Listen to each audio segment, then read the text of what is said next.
अस्सलाम वालेकुम स्टूडेंट्स, कैसे हैं? ठीक हैं। अच्छा, आज जो हमारा टॉपिक है वो है कंप्यूटर मेमोरी। बच्चे ये बात ध्यान से सुनिएगा कि कंप्यूटर की मेमोरी मोस्ट इम्पॉर्टेंट होती है।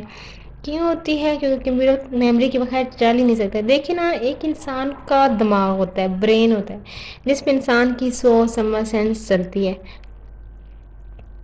सिमिलरली कंप्यूटर में डाटा को स्टोर करने के लिए हमारे पास क्या होता है? कंप्यूटर मेमोरी होती है। अब वो मेमोरी जो होती है वो डाटा को स्टोर करती है। अब हम चलते हैं जी कंप्यूटर मेमोरी की तरफ। फर्स्ट ऑफ ऑल हमारे पास है कि मेमोरी है क्या। डाटा एंड इंस्ट्रक्शन और स्टोर्ड इन मेमोरी। हमारे पास क्या होता है? डाटा होता है और इंस्ट्रक्शंस होती हैं जो कहाँ पे स्टोर होती हैं? मेमोरी में। अच्छा, डाटा क्या है? आपका रॉ फैक्ट फिगर मटेरियल्स हैं, डिफरेंट कलेक्शंस हैं। इंस्ट्रक्शंस क्या हैं? जो आप कंप्यूटर में कमांड्स दे रहे हैं, हदायत दे रहे हैं, वो क्या है? कंप्यूटर इंस्ट्रक्शंस हैं। अच्छा, ये कहाँ पे स्टोर होती है? मेमोरी में। अब ये मेमोरी जो है वो क्या होती है? टेम्परेरी होती है, आर्जी होती है।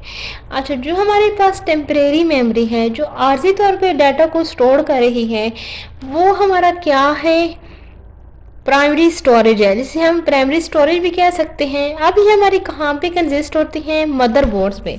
आपने एक पूरे लेक्चर्स लिए हैं मदरबोर्ड्स पे, सीपीयू पे, सिस्टम यूनिट पे। वो पूरे के पूरे लेक्चर देने का मकसद क्या था?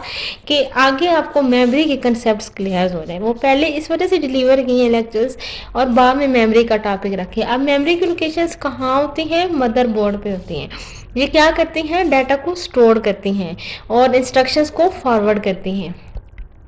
अच्छा, मेमोरी के बेसिकली 3 फंक्शंस होते हैं। पहला क्या फंक्शन है मेमोरी का? वो किसी किस्म का भी जो एप्लीकेशन प्रोग्राम्स होते हैं, एप्लीकेशन सॉफ्टवेयर होते हैं, उनको वो स्पेसिफिक टास्क अलॉट करते हैं। क्या करते हैं? स्पेसिफिक टास्क अलॉट करते हैं। दूसरा इसका फंक्शन क्या होता है कि ये डाटा को प्रोसेस करता है। डाटा को क्या करता है? प्रोसेस करता है। थर्ड इन वन या लास्ट कह रहे हैं, हमारे पास एक ऑपरेटिंग सॉफ्टवेयर होता है, ऑपरेटिंग सिस्टम होता है, जो क्या करते हैं? कंट्रोल करता है होल कंप्यूटर्स को।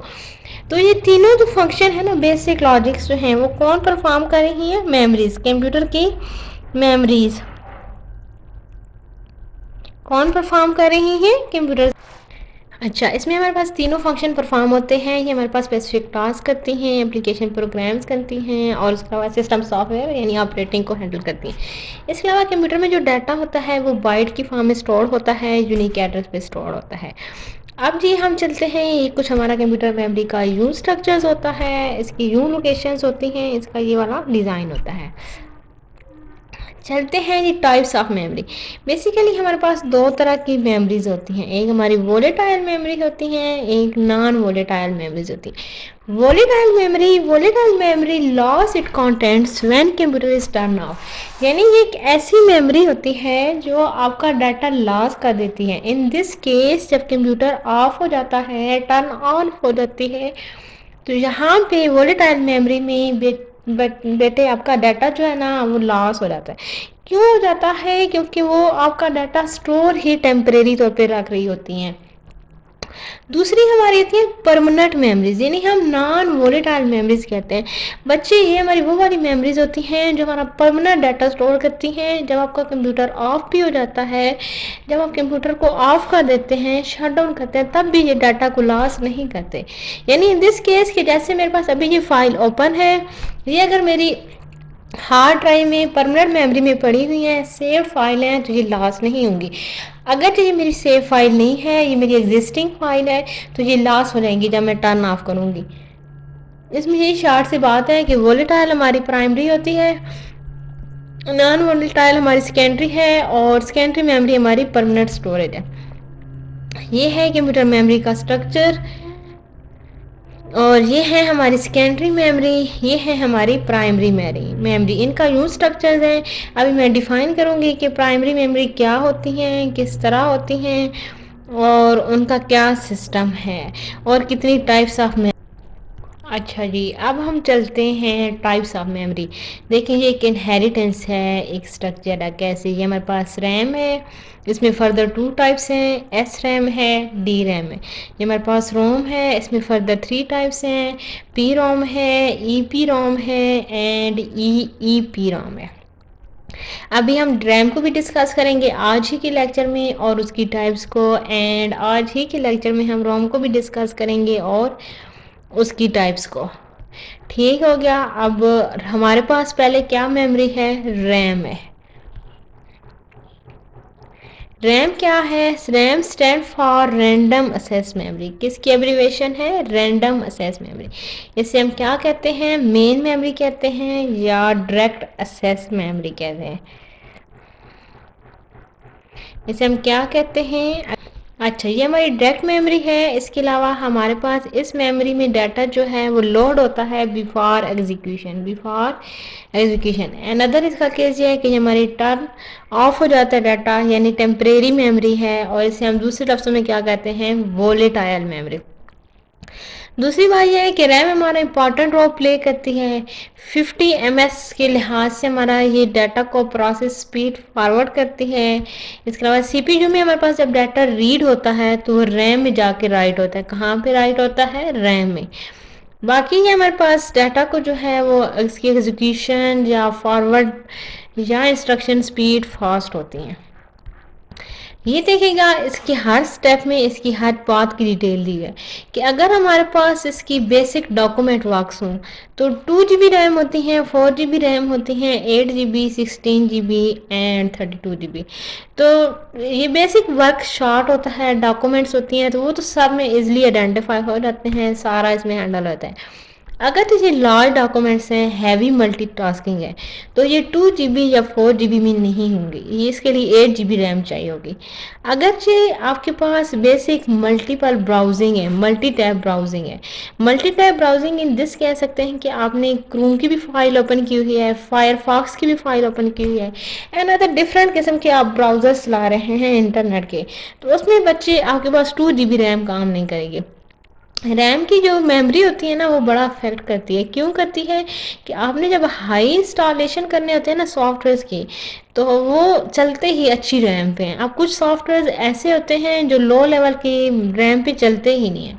जिसकी एग्जांपल आप ओरेकल्स की ले लें, एसक्यूएल सर्वर, ये 2 GB रैम पे नहीं चलते। 2 GB रैम मिनिमम स्पेस होती है जो डाटा को एक्सेस ही नहीं करती। अच्छा, आपने इसी के अलावा बहुत ज़्यादा मल्टीपल टैब्स ओपन करनी है, डिफरेंट फाइल्स को एक्सेस करना है, तो वो 2 GB या 4 GB दोनों काम नहीं करनी है। उसके लिए आपके पास मिनिमम 8 GB रैम होनी चाहिए। बाकी आपका ऑडियो स्ट्रीमिंग है या वीडियो स्ट्रीमिंग है, मीडिया डाटा है, तो उसमें यह क्या है कि आपका 2 GB रैम काम नहीं करेगा। उसके लिए मैक्सिमम आपके पास 4 GB होगा। 4 से 32 GB तक कोई भी मेमोरी लेवल होगा तो आपका चल जाएगा। फ़ोटो एडिटिंग अगर बेसिक है तो वो भी 2 GB पे नहीं चलेंगी, लेकिन 4 GB पे चल जाएंगी। अगर फ़ोटो एडिटिंग हाई लेवल की है, मतलब 10 से ऊपर की फ़ोटो हैं, तो उनके लिए हमारे पास 8 GB रैम होनी चाहिए, वो 8 GB रैम पे चलेंगे। अच्छा जी, नेक्स्ट हमारे पास क्या है, गेमिंग है। अगर वो लो पे है तो वो भी 2 पे नहीं चलेंगी। अगर वो मिड रेंज है तो वो 4 पे और 2 दोनों पे नहीं चलेंगी। अगर वो हाई क्वालिटी की हैं, हाई ग्राफिक्स हैं, उनके पीडीए यानी पर्सनल डिजिटल असिस्टेंट्स जो होते हैं ना ग्राफिक्स के, वो हाई हैं, तो वो मैक्सिमम 16 GB रैम पे चलेंगे। अब इसमें ना ग्राफिक सॉफ्टवेयर होते हैं, आपने वो मैक्सिमम चलते ही 32 GB रैम्स पे हैं। वो नॉर्मल किसी भी लेस 32 GB रैम को वैसे ही नहीं करते। तो यहाँ तक बात आपको क्लियर हुई है कि रैम का क्या सिस्टम है। अच्छा, अब हमारे पास डिस्कस होती हैं टाइप्स ऑफ रैम। दो टाइप्स हैं रैम की, एक है स्टैटिक्स रैम्स, एक है डायनामिक रैम्स। पहले हम डिस्कस करते हैं एस रैम, स्टैटिक्स रैम। अच्छा, statics RAM stand for, S RAM जो है वो स्टैंड है, एब्रीवेशन है स्टैटिक रैंडम एक्सेस मेमोरी। अच्छा, ये मेमोरी हमारे पास डिजिटल गेट से बनी होती है। किससे बनी होती है, डिजिटल गेट्स। डिजिटल गेट्स क्या होते हैं, आपके बाइनरी गेट्स होते हैं जो 0 और 1 में डाटा फॉरवर्ड कर रहे होते हैं। अच्छा, इसमें हर सेल जो है वो वैल्यू को स्टोर कर रहा होता है। इसमें क्या है, हर डिजिटल गेट वैल्यू को स्टोर कर रहा है विदाउट एनी नीड, बगैर किसी रिफ्रेशमेंट के। और इसमें हमारे पास डाटा का जो पावर होती है ना वो अलॉन्ग मतलब ज़्यादा होती है, इजली डाटा एक्सेस हो जाता है। इसके अलावा एस रैम एक्सपेंसिव होती हैं, रिफ्रेश होती हैं, ये कभी भी सीपीयू का वेट नहीं करती, ये डायरेक्टली फास्टर डाटा को सेंड कर देती हैं। अब ये हमारे पास डी रैम जो होती है, अब उसको हम डिस्कस करेंगे, लेकिन डी रैम हमारे पास एज ए कैशे मेमोरी काम करती है। कैशे मेमोरी को मैं एक सेपरेट जो है ना वो लेक्चर दूंगी कि कैशे मेमोरी होती क्या है, जिसमें आपका कैशे का कंसेप्ट क्लियर होगा। लेकिन अभी आप इतना माइंड में रखें कि हमारे पास जो है एस रैम वो है फास्टर डी रैम के। क्या है? फास्टर। नेक्स्ट है जी हमारे पास स्टैटिक्स एंड डायनामिक्स रैम। अभी ये हमारा स्टैटिक्स रैम का स्ट्रक्चर है, डायनामिक रैम को मैं अभी डिस्कस करती हूँ। डायनामिक रैम क्या होती हैं, जिन्हें हम डी रैम कहते हैं, ये हमारे पास एब्रिविएशंस होती हैं डायनामिक रैम्स की। ये हमारे पास एक टाइप ऑफ रैम है, यानी रैंडम एक्सेस मेमोरी की टाइप है। और एक बार याद रखिएगा, random access only read memory है, ये कभी भी डाटा को राइट नहीं करती। इसके अलावा ये भी हमारे पास एक्सपेंसिव होती है, बट एस रैम ज़्यादा एक्सपेंसिव है। इसके अलावा डी रैम हमारे पास इलेक्ट्रिकली करंट होता है। क्या होता है? इलेक्ट्रिकली करंट होता है। इसके अलावा डी रैम हमारी रिचार्ज होती हैं अगेन एंड अगेन, यानी रिफ्रेश्ड होती रहती हैं। इसके अलावा हमारे पास डी रैम में जो डाटा है वो कभी भी असेस नहीं हो सकता बगैर इसको रिफ्रेश किए। ये हमारा डी रैम का स्ट्रक्चर होता है। ये इस पे डिफरेंट इलेक्ट्रिकल करंट जो हैं वो फॉरवर्ड हो रहे हैं। ठीक हो गया। अभी हम थोड़ा इनका डिफरेंस चेक करते हैं कि स्टैटिक और डायनामिक का फ़र्क क्या है। स्टैटिक्स क्या है? ट्रांजिस्टर स्टोर रहते हैं सिंगल बिट्स पे। कितने पे? सिंगल बिट्स पे। डायनामिक्स क्या है? कैपेसिटर स्टोर होते हैं। क्या होते हैं? कैपेसिटर होते हैं। यानी स्टैटिक्स पे अगर ट्रांजिस्टर चल रहे हैं तो डायनामिक्स पे कैपेसिटर्स चल रहे हैं। स्टैटिक्स कभी भी आपका डाटा रिफ्रेश नहीं करते, क्योंकि उन्हें नीड नहीं होती रिफ्रेश करने की। वो स्टैटिक्स हैं, वो फिक्स्ड हैं। वो जो डायनामिक्स हैं वो चेंज हैं, वो with in passage of time change हो रही हैं। और ये जो है ये आपके कैपेसिटर होते हैं, जिसकी वजह से इन्हें आपको रिफ्रेश करने की ज़रूरत पड़ सकती है। नेक्स्ट है हमारे पास कि एस रैम जो है ना वो कम्प्लेक्स है देन डी रैम। क्यों कम्प्लेक्स है? क्योंकि हमारा स्टैटिक रैम जो है वो चेंज नहीं है, वो कम्प्लेक्स है, फिक्स्ड है। जबकि डायनामिक रैम हमारा with in passage of time change हो जाता है, उसका स्ट्रक्चर सिंप्लेक्स होता है। नेक्स्ट हमारे पास एस रैम जो है वो एक्सपेंसिव है। क्यों एक्सपेंसिव है? क्योंकि ये एक ही जगह पे फिक्स्ड है, इसने उसी ही जगह पे डाटा को रीड राइट करना है। जबकि डायनामिक लेस एक्सपेंसिव है, इसने डाटा को चेंज कर लेना है, जैसे जिस सेंस में आप उसे फॉरवर्ड करवाएंगे। एस रैम फास्टर है क्योंकि हाई स्पीड डाटा सेंड करती है। डी रैम स्लोअर है। दूसरा, जब भी एक चीज़ लेस एक्सपेंसिव है तो उसकी क्वांटिटी भी कम होगी, जब क्वालिटी अच्छी नहीं होगी तो। दूसरा, S RAM cache memory store करता है, जबकि D RAM main memory store करता है। मेन मेमोरी तो आपने अभी पढ़ी है किरने में, और कैशे का कंसेप्ट इंशाल्लाह नेक्स्ट में भी दूंगी। लेकिन यहाँ पे यही याद रखिएगा कि कैशे टेम्प डाटा को स्टोर करते हैं, जो कि यूज़र्स को नीड नहीं होती। अच्छा, ये था हमारे पास रैम, और रैम्स की दो टाइप्स थी, और फिर फर्दर उनमें एस रैम को डिस्कस किया, डी रैम को, और उनकी इमेजेस भी आपने देखी, देन आपने डिफरेंस देखा। अभी जी चलते हैं, इसमें प्रोग्राम इंस्ट्रक्शंस हो रही हैं स्टैटिक्स रैम में, स्टैटिक मेमोरी में या प्राइमरी मेमोरी में। जब वो इंस्ट्रक्शन होती है तो वो वेरिएबल में फॉरवर्ड होती हैं। वेरिएबल उसका ऑब्जेक्ट बना के उसे डायनामिक में फॉरवर्ड करते हैं। तो डायनामिक्स में क्या है कि रन टाइम एलोकेशन हो रही है, तो हर प्रोसेस को अपने एक रहने टाइम जो प्रोसेस है ना जिस पे वो एग्जीक्यूट होगा उस पे उसे फॉरवर्ड कर देंगी। नेक्स्ट है रोम। रोम क्या है? रोम stand for read only memory है। क्या है? Read only memory. ये डाटा को ओनली रीड करती है। रैम क्या थी? डाटा को रीड भी करती थी और राइट भी करती थी। रोम क्या है? ओनली रीड करती है, यहाँ पे डाटा राइट नहीं होता। यहाँ पे हमारे पास क्या होता है? इंस्ट्रक्शंस फॉरवर्ड होती हैं। बाकी ये नॉन वोलेटाइल है, यानी आपका डाटा लॉस नहीं होता। ये नॉन वोलेटाइल है, आपका डाटा लॉस नहीं होता। रॉम में हमारे पास स्विचिंग होती है, यानी इंस्ट्रक्शन ऑटोमेटिकली लोडेड होती हैं इनटू मेन मेमोरी। ये देखिए, रैम लो है, रैम हाई का केस है, जंपर्स हैं, गेट्स लगे हैं 1 to 71, और रोम का ये वाला स्ट्रक्चर हो गया। ठीक है, अब हम डिस्कस करते हैं कि इसकी 3 टाइप्स थी, P ROM, E P ROM और ई ई पी रोम। अभी हम पी रोम को डिस्कस करते हैं। PROM stand for program read only memory. क्या है प्रोग्राम रीड? ये इनिशियली बिल्कुल ब्लैंक होती है, यानी पी राम हमारे पास बिल्कुल ब्लैंक है। इन दिस केस कि अगर हमारे पास राइट हो रहा है डाटा स्पेशल डिवाइसेस पे, तो उस डाटा को अपने मिनिमम एरर्स फॉरवर्ड करने के बाद, फॉर एग्जाम्पल 15 एरर्स आते हैं, 20 एरर्स, वो एरर्स रिमूव करके पी राम में फॉरवर्ड कर देगा। बाकी पी राम हमारे पास डेवलपर प्रोग्रामिंग्स है, यानी इसमें हमारे पास प्रोग्राम्स की डेवलपिंग स्टोर होती है।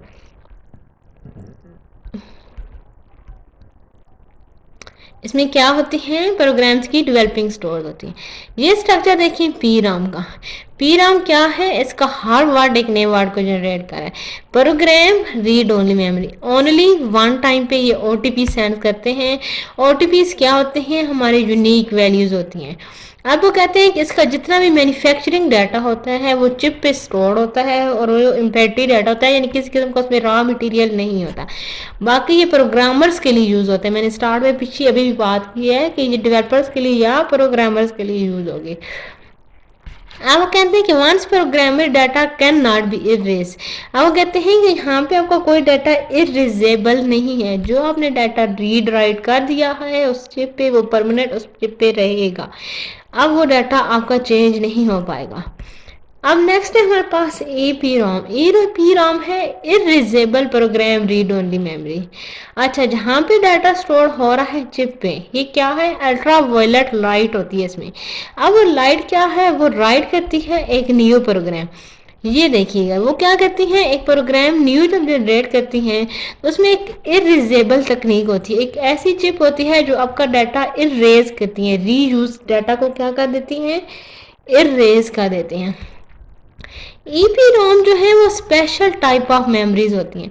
एक ऐसी टाइप ऑफ मेमोरीज होती हैं जो अल्ट्रा वायलेट लाइट से डाटा का क्लियर कंटेंट्स जो है वो रीप्रोग्राम के लिए असेस कर देती हैं।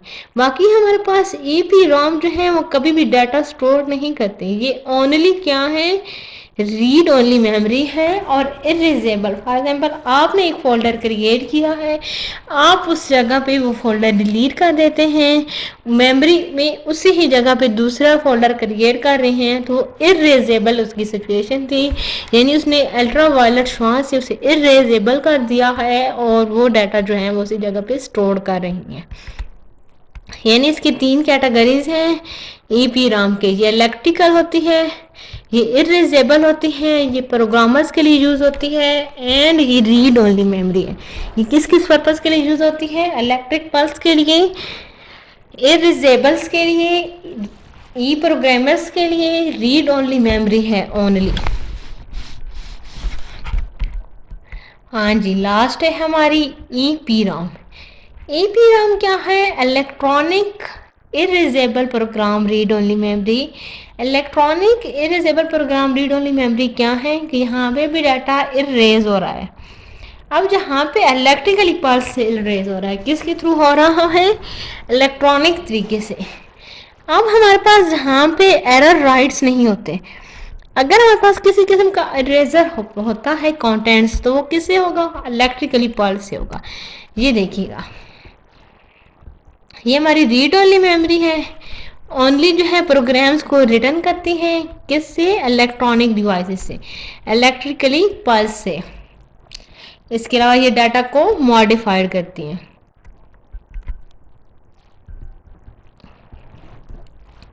फाइनली आपके पास कंप्यूटर का कुछ स्ट्रक्चर है। प्राइमरी मेमोरी है, सेकेंडरी मेमोरी है। प्राइमरी में क्या थी? रैम थी, एस रैम थी, डी रैम थी। सेकेंडरी में क्या है? पी रोम है, ई पी रोम है, एंड ई पी रोम है। ये देखिएगा एक समरी है पूरी। यहाँ तक जो हमारा आज का लेक्चर था वो मोस्ट इम्पॉर्टेंट था। वो क्या था? जिसमें उन्होंने कहा था कि हमारी मेमोरी होती है, मेमोरी 3 तरीक़ों से डाटा को स्टोर करती है। यानी एप्लीकेशंस प्रोग्राम्स होते हैं, सिस्टम सॉफ्टवेयर होते हैं, स्पेसिफिक टास्क होते हैं, उनको रखते हुए मेमोरीज की 2 डिविजन हुई थी, रैम और रोम की। तो रैम में आपने पढ़ा कि रीड राइट डाटा करती हैं, और वो 2 केसेस थे उसके, एस रैम के, डी रैम के, यानी स्टैटिक्स रैम थी, डायनेमिक्स रैम थी। उनको पढ़ते ही आपने ये देखा कि दूसरी आपके पास मेमोरी रोम आ गई जो ओनली रीडिंग के लिए थी, और वो राम में हमारे पास क्या था कि ई राम था, ई पी राम था एंड ई पी राम था।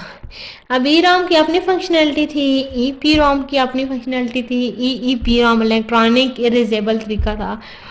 अब आप देखिएगा कि एक हमारी फाइनली समरी है वो क्या है कि अगर हमारे पास पैरेलल प्रोसेस है, पैरेलल असेसमेंट है ई पी राम की, तो यहाँ पे हमारे पास क्या हो रहा है, बाइट जो है ना, डाटा को मैंने कहा है पहले स्टार्ट पे कि बिट बाइट में डाटा स्टोर होता है, तो ये हाई रिलायबल होता है। किस पे होता है? हाई रिलायबिलिटी होती है।